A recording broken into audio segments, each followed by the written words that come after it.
What's up, guys? Today we're going to be shooting the Vengeance Returns ball review video with me, Hayden Hale, and my boy over here, Connor Lackey. Today with the Vengeance Returns, we've got symmetrical blast AI core in this ball.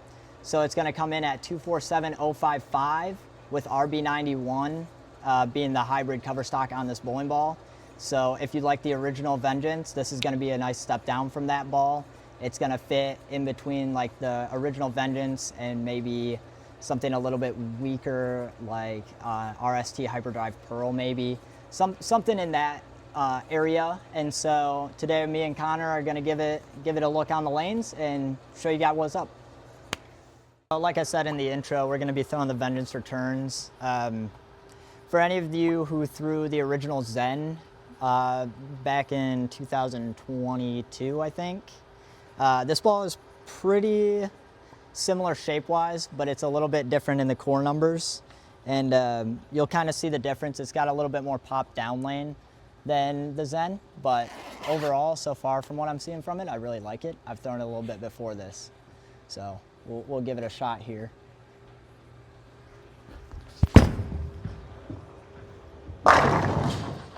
And as you can see, that's a pretty good shape from it. It picks up good in the mid lanes because it's a hybrid reactive, so it'll still pick up in the mid lanes a little bit like a solid, but it's got more pop down lane like your Pearl bowling balls. And so I really like this compared to the Zen, which was all Pearl, because it kind of is a little bit more usable throughout the whole day. So you can throw it a little bit earlier than through the original Zen, and then you can keep going left with it as the day goes on. So to add, kind of piggyback off of what Hayden said, I did a 5x5x3.5 on mine. So it's going to be a little rollier than Hayden's, but it's going to be a little still cleaner through the fronts than the original Vengeance. So let's see if we can get it down lane. It's a little inside. Yep. So mine does dig in a little bit earlier, and it still has that down lane pop. But with this house shot, if you miss a little in, and a ball like that is gonna kick right around the corner, and not my best work. So I'm glad Hayden can make this ball look good. Ooh, I don't have a chamois. Do you have one? I got one. Yeah, cool. But I see myself using this as a step down from maybe a concept after a little bit of carry down has been created with urethane, or in a tournament when big reactive balls have been thrown like an Ion Max or an Alpha Crux. I can see this being the next step down. Give me a little bit cleaner option through the front, especially after the heads go, but I can still chase it left and not have to worry about it hydroplaning through the mids. Yeah. I forgot to mention my layout on this ball is 5 1/4 by 5 by 2, just to keep the flare down, because it's a really big core numbers in this ball. And I just wanted to get a little bit more down the lane, not much. It doesn't make too much of a difference there, but just enough. And I throw this like after my Bionic. My Bionic has a bit of surface on it, 5 by 5 by 3 on that one. So this is kind of built to be a little bit of a step down from that.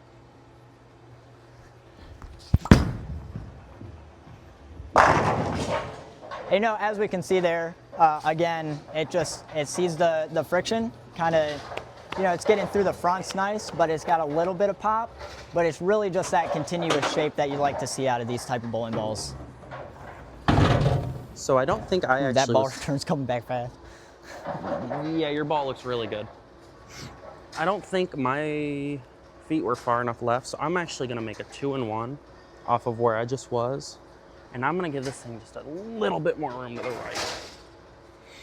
It is a house shot, we can trust it.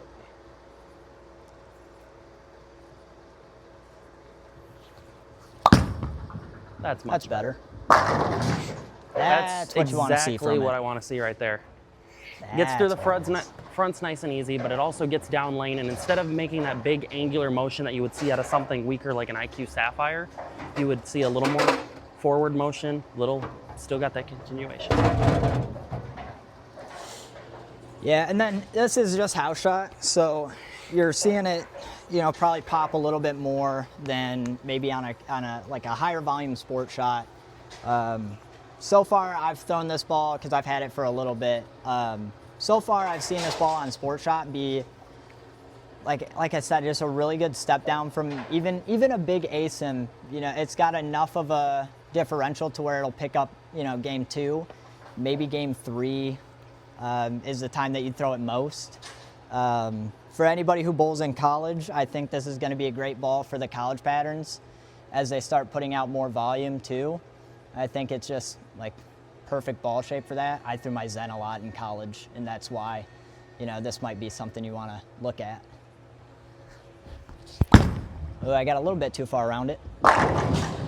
Ooh. Yeah, I pushed a little bit further down lane just because it wasn't the best release there, but I mean, it's still a good shape there. I mean, even I you know, if a ball looks that good on a miss shot, then you know it's probably pretty good. A wise man once told me you can't fight bad ball reaction, and if you're throwing the C+ shots and they're striking, you're in the right part of the lane with the right ball. So we're gonna stay here, and we're just gonna trust it right in.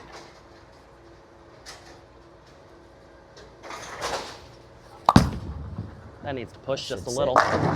There it is. Thankfully, it's house shot because that was a little bit inside, but you can still see the cleanliness of the hybrid cover, but still the way that that solid part of the cover wants to lock up and help it get forward so the ball doesn't go offline way too quickly. Yeah. Yeah. So, you know, I was somebody who didn't use the original Vengeance a whole lot.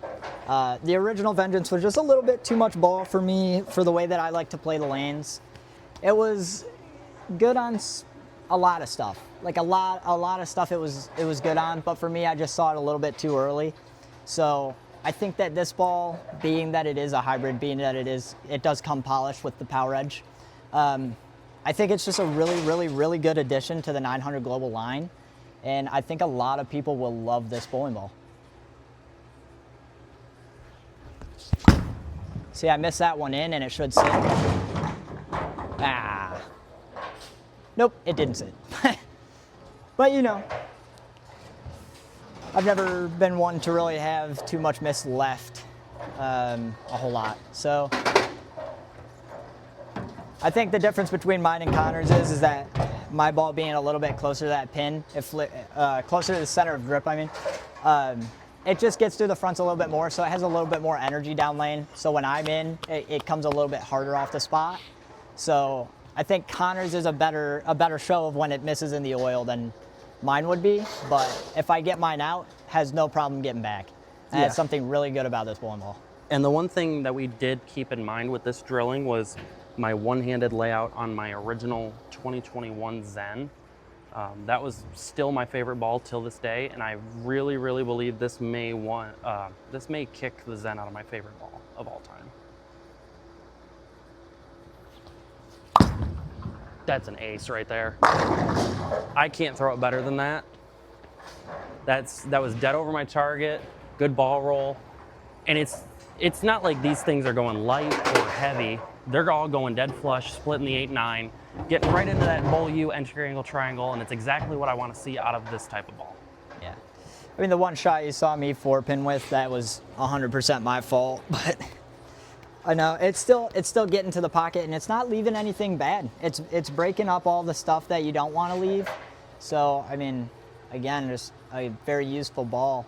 I think, you know, moving forward onto like even tour stuff, I think you're going to see this ball a lot on tour this year.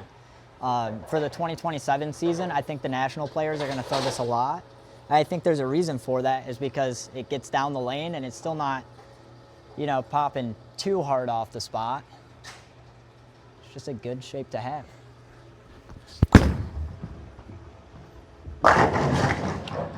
See, and there you go. It just gets through the pins so well. It's like, I really do love this bowling ball, because it's just like my Zen was. It fits the Zen spot, but for the newer oil. I got one last one, and then I think we should call the video a wraps, because I also have 1 minute left on that.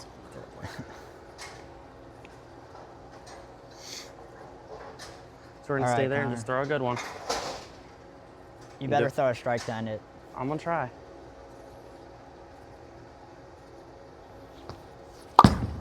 That's close. That should be a strike. I can't, it's dead labeled. I can't throw it better than that. I literally is a cannot strike. throw it better than that.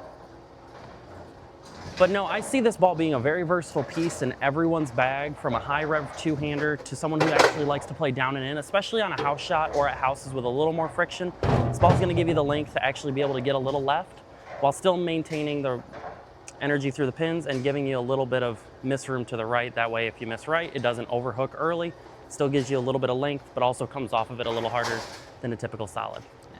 And I know that we're two a little bit higher rev rate players, but if you have a lower rev rate, this ball's also going to be good for you as well, because that core in there is so big that it just wants to see those fronts and kind of blend out the pattern.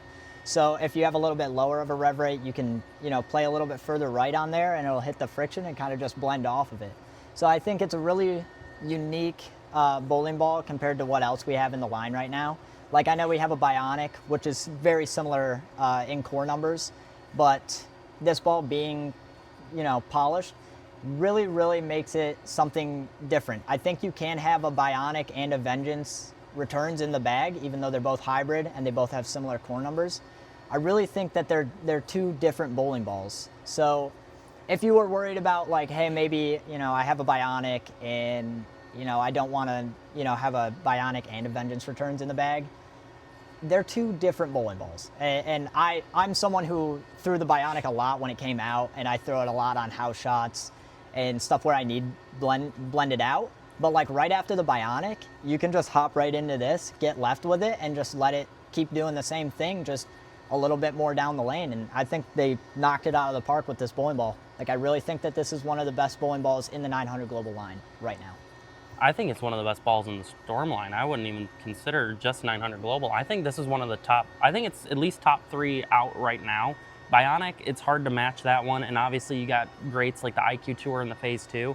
But I think this ball is so close to the original Zen that it's probably a top 3 ball in the Storm lineup right now, if not top 5 ball of all time, at least in my opinion, because the original Zen was my favorite, and this is showing me nothing but Zen. I could call this ball the Zen returns. You could literally put Zen on it and I wouldn't know the difference. It rolls that good. Yeah. And It's just one of those balls that I think all bowlers of all styles can use, and I think it's just going to be a really good addition to the bag. So if you're, you know, contemplating getting a new ball in like that range, I would say go with this one. Like, it's just a really, really good bowling ball. I only missed one time with it, but every time it hit the pocket, it struck like crazy. So, and they were none of those like little light mixer dinky strikes. All the shots that we threw that struck were all splitting the 8-9 dead flush, which means we're creating the correct ball reaction for what we're bowling on. Yeah. So if you haven't picked one up yet, go pick yours up at your pro shop, and we'll see you in the next video. Yep. Huge thank you also to Jack 60 for coming out and letting us film here. Helps that I work here, but I want to say a huge thank you to the owner, David Small, as well as my boss, the GM, Rob Collier, and the VP of Operations for FTC, Josh Solomon. Can't thank you guys enough for letting us film in this center, and we will see you guys in the next one.